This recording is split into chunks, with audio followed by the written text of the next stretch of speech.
श्री सच्चिदानंद सद्गुरु श्री साईनाथ जी महाराज की जय। अध्याय 25 दामू अन्ना का सार। अहमदनगर के रुई और अनाज के सौदे। आम्रलीला प्रार्थना। जो अकारण ही सभी पर दया करते हैं तथा समस्त प्राणियों के जीवन व आश्रयदाता हैं, जो पर ब्रह्म के पूर्ण अवतार हैं, ऐसे दया सिंधु हैं और महान योगी राज हैं, उनके चरणों में मेरा साष्टांग प्रणाम है। श्री सद्गुरु श्री साईनाथ जी की जय जयकार हो।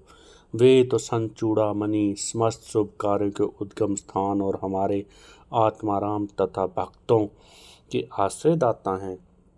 हम उन साईनाथ की चरण वंदना करते हैं जिन्होंने कभी अपने जीवन का अंतिम ध्येय प्राप्त कर लिया है। श्री साईं बाबा अनिर्वचनीय प्रेम स्वरूप हैं।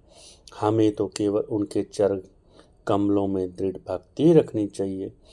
जब भक्त का विश्वास दृढ़ और भक्ति परिपक्व हो जाती है तो उसका मनोरथ भी शीघ्र ही संपूर्ण हो जाता है। तब हेमाड़ पंथ को साईं चरित्र तथा अन्य लीलाएं रचने की जब तीव्र इच्छा हुई तो बाबा ने वह इच्छा तुरंत ही पूर्ण कर दी। जब उन्हें स्मृति पत्र, नोट्स इत्यादि रखने की आज्ञा हुई तो हेमाड़ पंथ में सुफुर्ती, बुद्धिमता, शक्ति तथा कार्य करने की क्षमता स्वयं ही आ गई। वे कहते हैं कि मैं तो इस कार्य के सर्वदा अयोग्य ही हूँ, परंतु श्री साईं बाबा के आशीर्वाद से ही मैं यह कठिन कार्य पूर्ण करने में समर्थ हो सका। फलस्वरूप यह ग्रंथ श्री साईं सच्चरित्र आप लोगों को उपलब्ध हो सका, जो एक निर्मल स्रोत तथा चंद्रकांतामणि के समान ही है, जिसमें से सदैव श्री सच्चिदानंद सद्गुरु श्री साईनाथ जी की लीलाएं बहती रहती हैं, ताकि पाठकगण श्रोतागण उसका जी भर कर पान श्रवण कर सकें। जब भक्त पूर्ण अंतकरण से श्री सद्गुरु श्री साईनाथ जी की भक्ति करने लगता है तो बाबा उसके समस्त कष्टों और दुर्भाग्यों को दूर कर स्वयं ही उसकी रक्षा करने के लिए आ जाते हैं। अहमदनगर के श्री दामोदर सावल राम रासने का सार की निम्नलिखित कथा इसकी पुष्टि करती है। पाठकों को याद होगा कि इस महाशय का प्रसंग 6वें अध्याय में रामनवमी के उत्सव में पहले आ चुका है। वे जब शिरडी आए थे तब भी रामनवमी का उत्सव तभी प्रारंभ हुआ था और उसी समय से वे एक जरीदार बढ़िया झंडा इस अवसर पर भेंट करते हैं तथा वहाँ एकत्रित गरीब लोगों को भोजन आदि कराया करते थे। अब रुई के सौदे की कथा। दामू अन्ना को मुंबई के एक मित्र ने लिखा कि वह उनके साथ साझेदारी में रुई का सौदा करना चाहते हैं, जिसमें लगभग 2 लाख रुपए का लाभ होने की आशा है। नरसिंह स्वामी के दिए गए एक इंटरव्यू में दामू अन्ना ने बताया कि रुई के सौदे का यह प्रस्ताव बम्बई के एक दलाल ने उनसे किया था, जो कि साझेदारी से हाथ खींचकर मुझ पर ही सारा भार छोड़ने वाला था। दलाल ने लिखा कि धंधा बहुत उत्तम है और हानि तो किसी भी तरह हो ही नहीं सकती, इसीलिए ऐसे स्वर्णिम अवसर को हाथ से नहीं खोना चाहिए। दामू अन्ना के मन में अनेक प्रकार के संकल्प विकल्प उठने लगे, परंतु जब वह स्वयं कोई निर्णय नहीं ले सके तो उन्होंने इस विषय में कुछ विचार कर लिया और परंतु बाबा के भक्त होने के कारण उन्होंने इस विषय पर पूर्ण एक पत्र लिखकर बाबा को भेज दिया। दूसरे दिन ही पत्र बाबा को मिल गया और उस दिन दोपहर के समय मस्जिद में जाकर सामा ने वह पत्र बाबा के चरणों में रख दिया। सामा ने बाबा से पत्र के संबंध में बताया कि यह दामू अन्ना का सार का पत्र है। बाबा ने फिर पत्र के संबंध में पूछा कि इस पत्र में क्या लिखा हुआ है। उत्तर में सामा ने कहा, अहमदनगर के दामू अन्ना का सार आपसे कुछ आज्ञा प्राप्त करने की प्रार्थना कर रहे हैं।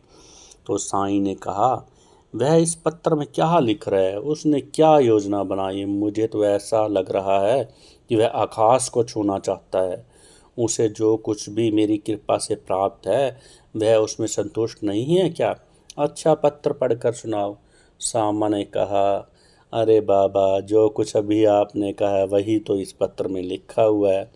हे बाबा, आप यहाँ शांत और स्थिर होकर बैठे रहते हो और वहाँ भक्तों को उद्गृहित करते रहते हो, और जब वे भक्त अशांत हो जाते हैं तब आप उन्हें आकर्षित कर किसी को प्रत्यक्ष रूप से तो किसी के पत्र द्वारा यहाँ बुला लेते हो। जब आपको पता ही है कि पत्र में क्या लिखा है तो फिर मुझे पत्र पढ़ने के लिए क्यों जोर दे रहे हो? तो बाबा कहने लगे, सामा, तुम तो पत्र पढ़ो, मैं तो ऐसे ही अनाप शनाप बकता रहता हूँ, मुझ पर कौन विश्वास करता है भला। तब सामा ने पत्र पढ़ा और बाबा ने उसे ध्यानपूर्वक सुनकर चिंतित होकर कहने लगे, मुझे ऐसा प्रतीत होता है कि यह सेठ दामू अन्ना पागल हो गया है। उसे लिख दो कि उसके घर में किसी वस्तु का अभाव नहीं है, इसलिए उसे आधी रोटी में ही संतोष कर लाखों करोड़ों के चक्कर से दूर रहना चाहिए। सामा ने उत्तर लिखकर भेज दिया, जिसकी प्रतीक्षा दामू अन्ना बहुत बेसब्री से कर रहे थे। पत्र पढ़ते ही लाखों रुपए के लाभ होने की उनकी आशा पर पानी फिर गया। उन्हें उस समय ऐसा विचार आया कि बाबा से परामर्श कर उन्होंने बड़ी गलती कर दी है। उन्होंने परंतु सामा ने पत्र में संकेत कर दिया कि देखने और सुनने में बहुत फर्क हुआ करता है, इसलिए बढ़िया तो यही रहेगा कि अब खुद शिरडी आ जाओ और बाबा से मिलो और आज्ञा प्राप्त कर लो। बाबा से स्वयं अनुमति लेना उचित समझकर वे शिरडी चले गए। बाबा के दर्शन कर उन्होंने चरणों की सेवा की, परंतु बाबा के सामने सौदे वाली बात करने की उनमें हिम्मत नहीं हुई। उन्होंने मन ही मन संकल्प किया कि यदि उन्होंने कृपा कर दी तो मैं इस सौदे में से कुछ धन उन बाबा को भी दे दूंगा। यह विचार दामू अन्ना ने मन ही मन कहे थे, पर बाबा से क्या छुपा रह सकता है। बालक तो मिठाई मांगता है, परंतु उसकी माँ उसे ठीक करने के लिए उसे कड़वी औषधि ही देती है, क्योंकि मिठाई स्वास्थ्य के लिए हानिकारक होती है। इसी कारण वह बालक के कल्याणार्थ उसे समझा बुझा कर कड़वी दवाई पिला देती है। बाबा तो एक दयालु माँ ही हैं। वे अपने भक्तों का वर्तमान और भविष्य जानते हैं, इसलिए उन्होंने दामू अन्ना की मन की बात जानकर कहा, बापू, मैं अपने आप को इस संसारिक झंझटों में नहीं फंसाना चाहता। मुझे तुम्हारे किसी धन की कोई ज़रूरत नहीं है, ना ही कोई मुझे हिस्सा चाहिए। बाबा की ऐसा कृति जानकर दामू अन्ना ने इस सौदे का विचार भी त्याग दिया। फिर दोबारा उन्होंने एक और सौदा करने के बारे में बाबा से पूछा। तब उन्होंने अनाज, गेहूं, चावल आदि अन्य वस्तुओं का धंधा करने का विचार बाबा के समक्ष प्रकट किया। बाबा ने इस विचार को भी समझकर उनसे कहा, तुम 5 रुपये शेर खरीदोगे और 7 रुपये शेर बेचोगे।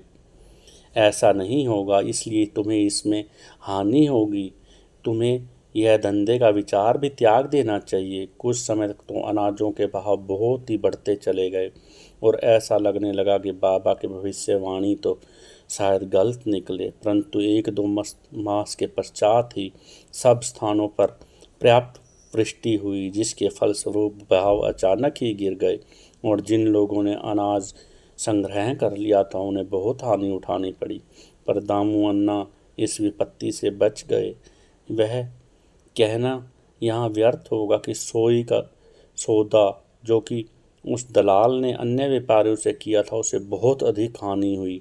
बाबा ने उन्हें बहुत बड़ी विपत्तियों से बचा लिया। यह देखकर दामू अन्ना का श्री साईं चरणों में विश्वास दृढ़ हो गया। वे जीवन पर्यंत बाबा के सच्चे भक्त बने रहे। आम की लीला। एक बार गोवा के एक मामलादार थे जिनका नाम राले था। लगभग 200-300 आमों का एक पार्सल सामा के नाम उन्होंने शिरडी भेजा। पार्सल खोलने पर प्राय सभी आम अच्छे निकले। भक्तों में इनका वितरण का कार्य सामा को सौंपा गया। उनमें से बाबा ने 4 आम दामू अन्ना के लिए अलग निकाल कर रख दिए। दामू अन्ना की 3 पत्नियां थीं, परंतु अपने दिए हुए इंटरव्यू में उन्होंने बताया है कि उनकी केवल 2 ही स्त्रियां थीं। वे संतानहीन थे। इस कारण उन्होंने अनेक ज्योतिषों अनेक ज्योतिषों से इसका समाधान कराया और स्वयं भी ज्योतिष शास्त्र का थोड़ा बहुत अनुभव ज्ञान अध्ययन कर लिया था। और उन्होंने पाया कि जन्म कुंडली में एक पाप ग्रह के स्थित होने के कारण इस जीवन में उन्हें संतान का मुख देखने का कोई योग नहीं है। परंतु बाबा के प्रति जो उनकी अटल श्रद्धा थी, पार्सल मिलने के 2 घंटे पश्चात ही वे मस्जिद द्वारका माई में आ गए। उन्होंने देखा बाबा सबको आम वितरित कर रहे हैं। उनको देखकर बाबा कहने लगे कि लोग आमों के लिए चक्कर काट रहे हैं, परंतु ये आम तो दामू के हैं, ये जिसे के हैं उसे ही खाने दो और मरने दो। इन शब्दों को सुनकर दामू अन्ना के हृदय पर वज्रपात सा हुआ, परंतु महालसा पति ने उन्हें समझाया कि इस मृत्यु शब्द का अर्थ अहंकार के विनाश से है और बाबा के चरणों की कृपा से तो यह आशीर्वाद स्वरूप है। तब वे आम खाने को तैयार हो गए, परंतु बाबा ने कहा, ये तुम्हारे लिए नहीं है, इसे तुमने नहीं खाना, इन्हें अपनी छोटी पत्नी को खाने दो। इन आमों के प्रभाव से उसे 4 पुत्र और 4 पुत्रियां प्राप्त होंगी। यह आज्ञा सिरोधर्य कर उन्होंने वो आम ले जाकर अपनी छोटी पत्नी को दे दिए। धन्य है श्री साईं बाबा की लीला, जिन्होंने भाग्य का विधान पलटकर उन्हें संतान सुख दिया, क्योंकि बाबा तो स्वयं ही ईश्वर है। उन्होंने ही सभी विधान सभी भाग्य लिखे हैं। बाबा की स्वेच्छा से दिए गए वचन सत्य हुए और ज्योतिषियों के वचन झूठ निकले। बाबा के जीवन काल में उनके शब्दों ने लोगों में अधिक विश्वास और महिमा स्थापित की, परंतु महान आश्चर्य है कि उनकी समाधि होने के उपरांत भी उसका प्रभाव अब भी ज्यों का त्यों भक्तगण महसूस कर रहे हैं। बाबा ने कहा, मुझ पर पूर्ण विश्वास रखो, यद्यपि मैं ये देह त्याग कर भी चला जाऊंगा, परंतु फिर भी मेरी अस्थियां आशा और विश्वास का संचार करती रहेंगी। केवल मैं ही नहीं, मेरी समाधि भी वार्तालाप करेगी, चलेगी, फिरेगी और उन्हें आशा का संदेश पहुंचाती रहेगी, जो अनन्य भाव से मेरे शरणागत होंगे। निराश ना होना, मैं तुमसे विदा हो जाऊंगा ऐसा मत सोचना। तुम सदैव मेरी अस्थियों को भक्तों के कल्याणार्थ ही चिंतित पाओगे। यदि तुम निरंतर मेरा स्मरण, मेरा नाम जाप, मुझ पर दृढ़ विश्वास रखोगे तो इससे तुम्हें बहुत अधिक लाभ होगा। प्रार्थना। एक बार हेमाड़ पंथ एक प्रार्थना कर कर इस अध्याय को समाप्त करते हैं। हे सद्गुरु श्री साईनाथ, हमारी आपसे प्रार्थना है कि आपके अभय चरणों की हमें कभी भी विस्मृति ना हो। आपके श्री चरण कभी भी हमारी दृष्टि से ओझल ना हो। हम जन्म मृत्यु के चक्र से संसार में बहुत अधिक दुखी हैं। अब दया कर इस चक्र से हमें शीघ्र ही छुटकारा दिला दो। हमारी इंद्रियां जो विषय पदार्थों की ओर आकर्षित हो रही हैं, उनकी बाह्य प्रवृत्ति से रक्षा कर उन्हें अंतर्मुखी बना दो और हमें आत्म दर्शन करने की योग्य बना दो। जब तक हमारा इंद्रियों की बाह्यमुखी प्रवृत्ति और चंचल मन अंकुश नहीं है, तब तक आत्मा साक्षात्कार की हम कोई आशा नहीं कर सकते। हमारे पुत्र, पत्नी, मित्र, भाई कोई भी अंत में हमारे काम नहीं आएंगे। हे मेरे सद्गुरु, हमारे तो एकमात्र आप ही हो जो हमें मोक्ष और आनंद प्रदान करोगे। हे प्रभु, हमारी तर्क वितर्क तथा अन्य कुवृत्तियों को नष्ट करने की बाबा कृपा आप करें। हमारी जीवा सदैव आपका नाम जपती रहे। हे साईं, हमारे अच्छे बुरे तथा सब प्रकार के विचारों को बाबा नष्ट कर दो। हे प्रभु, कुछ ऐसा कर दो कि जिससे हमें अपने शरीर और ग्रह में आसक्ति ना रहे, हमारा अहंकार सर्वथा निर्मूल हो जाए और हमें एकमात्र तुम्हारे ही नाम की स्मृति बनी रहे तथा शेष सबका विस्मरण हो जाए। हमारे मन की अशांति को दूर कर उसे स्थिर और शांत करो। हे सद्गुरु साईनाथ, यदि तुम हमारे हाथ अपने हाथ में ले लोगे तो अज्ञान रूपी रात्रि का आवरण शीघ्र दूर हो जाएगा। हम तुम्हारे ज्ञान प्रकाश में सुखपूर्वक विचरण करेंगे।